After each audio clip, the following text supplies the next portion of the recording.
Fique por dentro das principais discussões que impactam seus investimentos e das análises de nossos especialistas sobre as movimentações do mercado financeiro.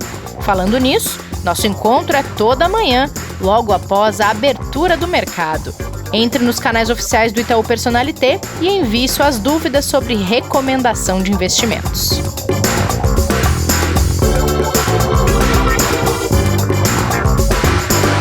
Olá, hoje é quinta-feira, dia 21 de maio, e este é o Investidor em Foco, o podcast de investimentos do Itaú Personalité. Seja bem-vindo, seja bem-vinda ao episódio de hoje que vai falar sobre FOF, os Fund of Funds. A gente já explica, não sai daí.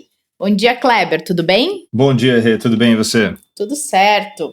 Kleber, mais um capítulo de tensão entre Estados Unidos e China mexendo com os mercados dessa quinta-feira?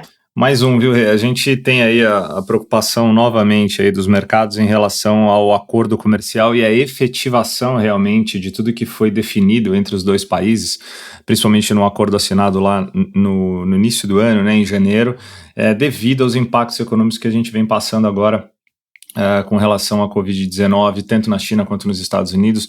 A gente já vem algumas semanas vendo essas discussões, né, de partes do acordo não conseguirem serem cumpridas por um ou outro lado, e isso acabou hoje na manhã dos pregões, tanto no futuro dos Estados Unidos quanto também na Europa, por até somar-se a outras informações relevantes à economia europeia, fez com que os mercados abrissem em queda, tanto lá na Europa quanto nos futuros aqui nos Estados Unidos. Tá? Só para passar essa informação que é importante também, lembra que a gente sempre fala do índice de gerente de compras, o PMI? Sim. Que é aquele indicador, né, que vai dar o tom se a gente vai ter provavelmente uma retração ou uma expansão na economia, né, como que a economia está andando. Ele tem aquele limite de 50 pontos, né, se você está para cima de 50, você vai ter uma expansão provavelmente da economia e abaixo você tem a retração. Só para lembrar que ainda não pegou essa parte. E aí hoje saiu da zona do euro com 30,5, da Alemanha com 31,4 e a gente viu do Reino Unido com 28,9. Todos esses em maio. Eles já melhoraram em relação aos PMIs de abril, mas ainda dão a sinalização do quão abaixo eles estão da linha que divide ali, né, o que a gente vai ter entre recessão ou se a gente realmente vai ter crescimento para esses países, para essas regiões. Tá? Então isso também pesou bastante e por isso amanhã começa aqui um pouquinho mais tensa nos mercados, mas compensando, vamos dizer assim, negativamente, um dia que foi muito positivo ontem, né? Só para passar bem rapidinho aqui, que a gente falou que ia ter a ata do FONC, né, a ata do Comitê de Política Monetária dos Estados Unidos, em relação à última reunião que eles tiveram. E o que eles colocaram que chamou bastante atenção foi que, além de pesar muito na atividade econômica no curto prazo, esses efeitos econômicos da pandemia criaram uma quantidade extraordinária de incertezas e riscos consideráveis para a atividade econômica no médio prazo. Isso também chamou atenção, reduziu um pouquinho os ganhos do dia de ontem, mas que ainda fecharam bem positivos lá fora, e aqui também a Bolsa tinha fechado em alta ontem com 0,71, acima dos 81 mil pontos, e ela abriu agora na manhã aqui, até com uma relativa alta de 0,19, são 10h09 da manhã agora, vamos ver como é que os papéis aí que ainda estão em leilão abrindo se comportam nessa manhã, tá bom? Só passando pelo dólar, que a gente tem falado bastante, ele tem mais um dia de desvalorização hoje, por enquanto caindo aí próximo a 1%, a R$ 5,63. Uma nota que é importante para a gente falar um pouquinho também, né, de uma melhora de cenário, talvez de risco Brasil, mas que ainda tem muita água para rolar para a gente melhorar o nosso risco, que ainda está bem alto, tá? Tá bom. Alguma expectativa específica para Brasil, para essa quinta-feira, que o investidor tenha que ficar atento? Na verdade, o que a gente teve ontem, falando de algo muito relevante, né, para toda essa situação que a gente passa, foi a liberação do novo protocolo para o uso da cloroquina, hidroxicloroquina pelo SUS, para casos mais leves. Isso foi algo que foi, apesar de estar fora da economia, mexe muito com toda a questão que a gente tem hoje aqui dos riscos iminentes ligados à Covid-19. Basicamente, o que a gente teve foi uma fala do Paulo Guedes de que se for de R$200, o auxílio emergencial, que é esperado que sejam por 3 meses, possam ser estendidos por mais 1 ou 2 meses. E também a gente pode colocar aqui a fala do presidente do Banco Central, Roberto Campos, sobre a atuação deles no mercado de câmbio, né, e como que eles vão trabalhar para estimular realmente e ajudar a economia, foi muito bem recebida pelos mercados ontem. Então, assim, de indicador, o que a gente teve de mais relevante, na verdade, hoje foi o semanal do pedido de seguro-desemprego nos Estados Unidos, tá bom? Que veio mais uma vez muito alto, saiu lá com 2,44 milhões, em linha com o que era esperado, de novos pedidos de seguro-desemprego. E a gente agora aguarda ver como é que o mercado vai abrir das 10h30 nos Estados Unidos com mais esse dado negativo. O número é muito grande de desempregados, né? Mas pelo menos ele vem diminuindo, né? De semana a semana vem diminuindo o número de pedidos, o que já é um dado relativamente melhor do que a gente tinha semanas atrás, tá? Perfeito, Kleber. Bom, gente, depois dessa passada pelo cenário econômico brasileiro e internacional, para vocês ficarem atentos ao longo do dia, foi rápida também, porque hoje a gente tem convidado para falar de um tema que a maioria dos investidores já deve ter ouvido, acredito eu, né, Kleber? Os FOFs, os Fund of Funds. Exatamente, os fundos de fundos, né, que são muito famosos no mercado, mas nem para todos os investidores ainda é muito claro como funciona.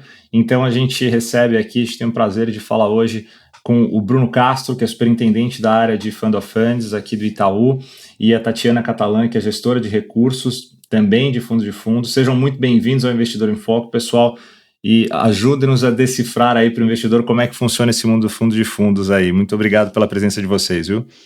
Obrigado, Kleber. Obrigado, Renata. É um prazer estar aqui, podendo falar aqui com os investidores do Fund of Funds e do Banco Itaú. Bom dia, pessoal. Prazer também estar aqui participando com vocês. Espero que a gente consiga esclarecer um pouquinho aí do que é a nossa área. Tenho certeza, gente. Bruno, Tatiana, é um prazer ter vocês aqui com a gente no podcast. Então, vou começar pedindo para o Bruno explicar aos nossos ouvintes, aos investidores e àqueles que ainda pretendem se tornar investidores, que já devem ter ouvido falar sobre isso, acredito eu, o que faz a área de FOF, Bruno, e como é que ela se organiza dentro do Itaú? Bom, essa sigla é muito peculiar, né? FOF pegou no mercado brasileiro. Ela é uma abreviação de Fund of Funds ou Fundo de Fundos, né? A área de fundo de fundos aqui no banco ela é responsável por toda a arquitetura aberta. O que quer dizer isso, né? Significa que a gente acompanha tudo que acontece na indústria de fundos, especialmente os fundos terceiros, né? Aqueles não ligados ao banco. Então, o surgimento de novos gestores, de novas estratégias, mudanças de equipe entre esses gestores, o lançamento de novos produtos. E aí entendemos também profundamente o perfil e estilo de investimento de cada um desses gestores, e aí selecionamos aqueles fundos que julgamos serem boas oportunidades para alocar nas nossas carteiras e disponibilizar para os nossos clientes. E aí, enfim, a gente vai poder explorar um pouco dessas análises que a gente faz aqui ao longo desse podcast, desse bate-papo, e a gente faz a gestão, como consequência disso tudo, a gestão de fundos multigestores, né? Então talvez o cliente já esteja mais familiarizado aqui com a família de multifundos, né? Então tem fundos de bolsa, de renda fixa, de multimercado, e a gente participa ativamente aí da oferta de fundo e da gestão de fundos espelhos hoje na grade do Personalité. Aqueles fundos classificados como seleção são fundos que foram selecionados aqui pelo time de FOF e por outras áreas aqui do banco em conjunto para estarem disponíveis aqui para os clientes do Itaú. Legal, Bruno. E Tati, pode chamar de Tati, né? Pro investidor.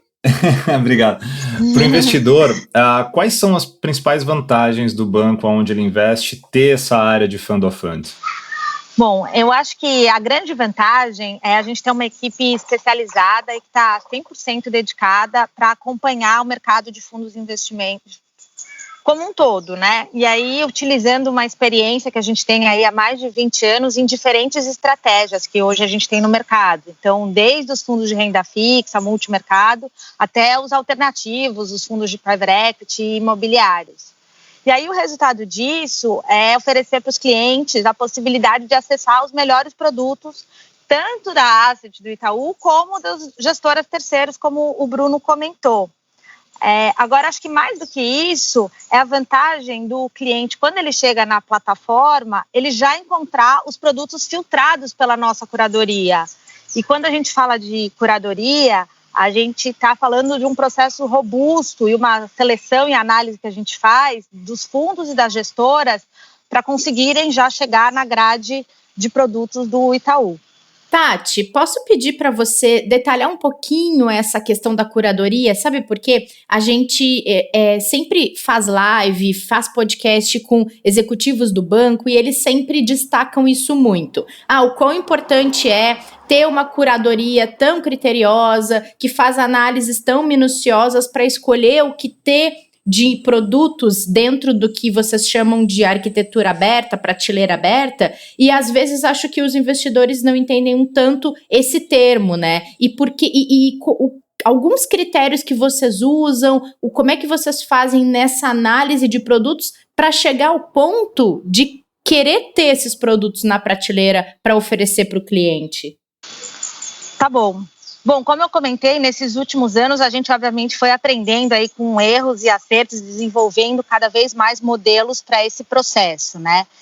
Esse processo ele combina tanto aspectos qualitativos como quantitativo. Isso quer dizer que a gente não se limita só à performance dos fundos, mas faz uma profunda análise aí das pessoas que estão por trás dessas tomadas de decisões, sócios, gestores, analistas, como eles tiveram o histórico nos últimos anos e como eles trabalham juntos, né? Como que é a relação entre eles trabalhando.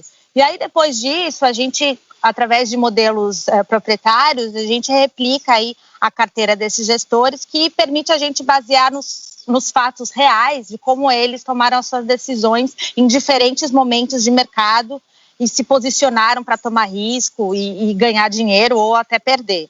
Então, é com base em muitos dados e análises que a gente faz esse processo de seleção. E, além disso, a gente tem uma área independente de risco e compliance que faz aí o processo também ficar ainda mais robusto dentro das políticas do banco. Perfeito, Tati. Obrigada. Bom, vou estender para o Bruno, então. Exatamente. Eu queria pedir para você complementar. A Tati comentou já, mas esse sistema proprietário ele é super legal. Ele é uma coisa que hoje só o Itaú tem aqui no mercado local. É uma ferramenta que a gente desenvolveu aqui ao longo desses 22 anos que o Itaú faz gestão de fundos de terceiros, né? A gente tem a arquitetura aberta como um dos pioneiros aqui na indústria brasileira. Enfim, como a Tati comentou, a gente já errou e acertou bastante, mas esse sistema é um negócio muito legal que a gente consegue contar o filme do gestor, né? Então, e muito mais, se basear em fatos, né? Quando a gente conversa com o gestor, ele vai sempre contar o mundo florido e o que ele quer contar de melhor. Então, quando a gente consegue replicar essa carteira ao longo do tempo, né? Assim, você vai acumulando ali como o gestor se comportou mês a mês, a gente consegue entender de fato na prática, na realidade, como é que foi a ação que aquele gestor teve no momento ruim, se ele diminuiu o risco, se ele aumentou o risco, em mercados mais eufóricos ou mais pessimistas, como é que ele se comporta, em que tipo de estratégia ele gosta de operar mais, se ele é mais um gestor que opera em bolsa, se ele é mais um gestor que opera câmbio ou renda fixa, ou commodities eventualmente, se ele perde ou ganha dinheiro, em que tipo de cenário. Então, isso é uma coisa muito legal, porque é um grande diferencial que a gente tem aqui no banco para oferecer para os clientes, além, obviamente, de uma equipe muito robusta. Somos 36 pessoas hoje no Brasil, em Nova York. A gente tem um time em Nova York também com 6 pessoas. Então, é a maior estrutura de fund of funds hoje daqui do mercado local. E tudo isso para oferecer, enfim, os fundos que a gente acha de fato que são as melhores oportunidades e opções para os clientes. Então, isso aqui é um pouco de curadoria. A gente usa o debate, né, a profundidade de conhecimento das pessoas que estão aqui no Fund of Funds, alinhada, né, a muita conversa e proximidade com gestores e fundos da indústria, e ainda essa ferramenta que eu mencionei que só o Itaú tem. E aí esse combo, vamos colocar assim, nos permite selecionar aí os melhores fundos para distribuir para os clientes e fazer a gestão dos nossos produtos, né? Perfeito. Bruno, e até complementando aí também, o que o Bruno está falando, a gente vem sentindo isso na pele com os investidores aqui no Itaú, como no mercado como um todo, né? E aí a gente percebe o valor desse tipo de trabalho e dessa prestação de serviço, de análise, de curadoria, na hora que a gente tem um cenário de mercado como o atual, principalmente quando a gente volta aí para os meses de março e abril agora muito recentes. onde você sabe exatamente o que o gestor está fazendo, se ele está seguindo o mandato, se ele está cumprindo aquilo que foi objetivado e apresentado para o investidor, e principalmente o acompanhamento para saber se deve continuar, se não deve. Então, na prática para o investidor é isso, né, Bruno? É ele saber, na hora que realmente o mercado traz uma atenção grande e uma grande preocupação para o recurso, para o patrimônio dele, que tem toda essa equipe por trás fazendo esse trabalho para saber se ele deve não continuar, quais são as alternativas. Então, a gente viu muito agora recentemente o valor de todo esse trabalho, tá? Acho que era legal pontuar isso, porque não é só um trabalho para escolha, mas sim principalmente para acompanhamento. O pós desse trabalho feito pelo time do FOF é muito grande e a gente viu na prática aí como ele funciona, tá? E aproveitando um pouquinho agora desse papo todo que a gente fez, tanto o Tati quanto o Bruno, mas começando aí pela Tati, explicar um pouquinho melhor só essa diferença entre o fundo multimercado, né, e o multifundos, né, o fundo de fundos. Quais são as principais diferenças, apesar que já ficou um pouquinho claro pelo que vocês explicaram, e como que vocês estão distribuindo isso hoje dentro do Itaú? Tá bom. Os multifundos, né, a família multifundos, basicamente é uma carteira de fundos selecionados pela nossa área, formando um portfólio das melhores alternativas que a gente encontra dentro dessa determinada estratégia. E como o Bruno citou lá em cima, pode ser a estratégia de multimercado, a estratégia de multigestores de ações ou de renda fixa. Isso quer dizer que para o cliente ele vai comprar um único veículo com vários gestores dentro dele, e por isso esse nome de multifundos ou multigestores, né? Legal. Aqui, a nossa gestão, acho que o Bruno falou bastante, mas é muito importante, porque é preciso que a gente busque uma carteira equilibrada, né? Pensando sempre na diversificação desse portfólio, olhando a correlação entre as posições que os gestores tomam, porque de nada adianta a gente fazer uma carteira em que todos tomem sempre a mesma posição, né? Então, não faria muito sentido. Então, a equipe de análise aqui faz toda a diferença para a gente, tá?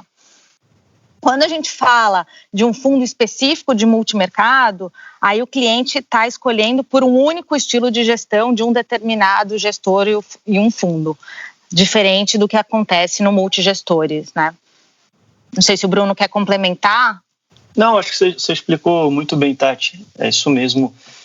O multifundos ele tem diferentes estratégias e um fundo específico ele é uma única estratégia, né? Pode ser de bolsa, de renda fixa ou multimercado, que é uma estratégia um pouco mais ampla, mas a gente está falando de um único fundo, né? O multifundos, como você já bem elencou, é uma carteira de fundos ali selecionados aqui pelo time de Fund of Funds. Bruno, aproveitando um pouquinho que você falou de multifundos, dos produtos que são selecionados pelas equipes de vocês, tem que ter muita experiência para fazer isso, né? E a gente tem tocado muito num ponto da questão da experiência dos gestores, tanto dos produtos do Itaú como daqueles que o Itaú distribui, para enfrentar todo esse momento de crise que a gente está vivendo. É muita instabilidade e é um desafio gigante para os gestores de investimento, dado toda a confiança que os investidores depositam neles, né? Queria que você trouxesse a sua visão sobre os impactos dessa crise nos fundos que são geridos por nós, que são distribuídos no Itaú, e como é que vocês estão enxergando a recuperação desses investimentos num período pós-pandemia? Legal. Eu só queria complementar, assim, antes aqui o ponto que o Kleber comentou sobre a curadoria, né? Eu acho que todo gestor vai passar por um momento de performance mais desafiadora, né? O que eu quero dizer é performance às vezes negativa ou mesmo abaixo do CDI. Então é normal. Eu acho que quando a gente tem esse conforto, né, que a gente discutiu aqui, não só da área de Fund of Funds, analisando o fundo, né, e aquela gestora, mas também áreas de risco, áreas de compliance, o jurídico, que ajuda a gente também com toda a documentação, além dessa análise robusta, isso aí nos dá segurança para manter o gestor mesmo em momentos mais desafiadores de performance. Eu acho que esse é um deles, né? Como você mencionou, a gente está vivendo aqui uma crise. Eu acho que os gestores tiveram performance de maneiras distintas, mas a grande maioria acabou sofrendo um pouco mais. A gente vinha num mercado bastante otimista, assim, com gestores com um cenário bastante otimista, né, aqui especialmente no que tange a economia doméstica. Então, os gestores vinham posicionados em bolsa, em NTNBs, em alguns casos até mesmo comprado no real. E acontece que essa crise toda aconteceu de forma muito rápida, né? Então a gente tem alguns dados aqui, que é a queda. O Ibovespa caiu 46%, né? Ele caiu 46% em 40 dias, né? Para você ter uma ideia e fazer uma relação aqui com 2008, para ele cair os mesmos, que foi outra grande crise, né, que a gente viveu aí recentemente, ou pelo menos nesses tempos, ele demorou 99 dias para cair os 46% que caiu agora, né? Então, assim, foi mais do que o dobro do tempo. Então, isso dá para o gestor a possibilidade de ler o cenário, de entender o que está acontecendo de fato, né, e eventualmente diminuir ou aumentar a posição, se for o caso. E como aconteceu essa conjuntura de fatores, tiveram alguns fundos que sofreram um pouco mais. Então, vinha no cenário otimista, a crise, né, aconteceu de maneira rápida. Ela é oriunda de um setor que não é o mercado financeiro, né? Enfim, os gestores estão acostumados ali a olhar os dados financeiros, ela é uma coisa relacionada à saúde. Mas teve gestor que foi muito bem também. A gente tem na prateleira alguns gestores com performance bastante positiva, inclusive superando o CDI, com retornos bastante positivos. Mas são aqueles gestores que já vinham com um cenário mais de cautela, com posições com baixo risco, e um cenário menos otimista para o Brasil, né? Então, você tem essas distinções, né? A gente tem 53 fundos espelhos hoje na grade, mais os nossos multigestores, né, que são a família multifundos. Então, você tem performance de tudo que é jeito. Mas como a gente olha aqui no Fund of Funds a indústria toda, a gente vê que, no geral, os fundos performaram de maneira negativa, né? Assim, quando a gente põe o consolidado da indústria, né? A classe multimercado, por exemplo, teve uma performance no agregado negativa, e é por conta desses dois fatos que eu mencionei, especialmente da velocidade e da entrada na crise com certo otimismo, né? A gente vinha aqui com os juros muito baixos, cada vez a gente vem renovando as mínimas histórias dos juros, a gente vinha com uma inflação controlada, algumas reformas importantes no Brasil sendo endereçadas, então a expectativa, né, de crescimento. Então os gestores tinham posições em bolsa, tinham posições em renda fixa, como eu mencionei. E aí você pediu para eu olhar um pouco para frente, né? Olhando para frente, eu acho que o ambiente é de muita cautela. Ainda tem uma incerteza grande no que vai acontecer na economia, no mundo. A solução para essa crise, ela não está no mercado financeiro, ela está no setor de saúde, né? Então os gestores estão tendo que estudar muito sobre esse setor. Enquanto não tem uma solução de curto prazo, enfim, até mencionando, o sistema financeiro tem tentado contribuir, os bancos centrais ao redor do mundo têm feito rodadas grandes de estímulos, isso até ajudou com que a gente tivesse recuperações do mercado, especialmente ao longo de abril, mas ainda assim o ambiente é de cautela aqui para os fundos multimercados, né? Então o nível de risco ele é menor do que rodou praticamente os últimos 12 meses anteriores à crise, e com posições mais concentradas, onde os gestores veem mais certeza, né? Assim, nas bolas de fato boa, vamos colocar. E aí eu acho que o viés hoje da carteira dos gestores ainda é comprado em bolsa. Os gestores acham que ainda tem espaço, mas num patamar muito menor. A gente vê a média da indústria, assim, dos fundos que a gente acompanha bem próximo, é 1/4 do tamanho da posição que foi ali em fevereiro, por exemplo, antes de acontecer toda essa realização da bolsa. A gente vê um viés ainda comprado em taxas de juros, né, achando que essas taxas de juros ainda podem cair, né? A gente aqui no mercado chama aplicados em juros, aplicados em taxa de juros, especialmente na parte curta, aqui no Brasil, mas também em tamanhos menores, dados que já fechou bastante a curva, né, caiu bastante os juros, e em lugares no mundo onde ainda haja espaço para o Banco Central poder realizar alguma flexibilização monetária, né, ou seja, baixar mais os juros para tentar estimular a economia. E aí eu destaco o México, que é um país que ainda tem juros mais altos que o Brasil, por exemplo. Ele começou ali na crise com um patamar de 8,5%, já vem fazendo reduções e os gestores vêm buscando essas oportunidades lá no México. E aí, para completar aqui, eu diria que tem um viés ainda comprado em dólar, né? Os gestores vem posicionando assim, de forma muito tática. Eu acho que em todos os mercados o posicionamento é mais tático, mas especialmente no mercado de câmbio, as posições estão mais táticas ainda, mas com viés comprado em dólar, né?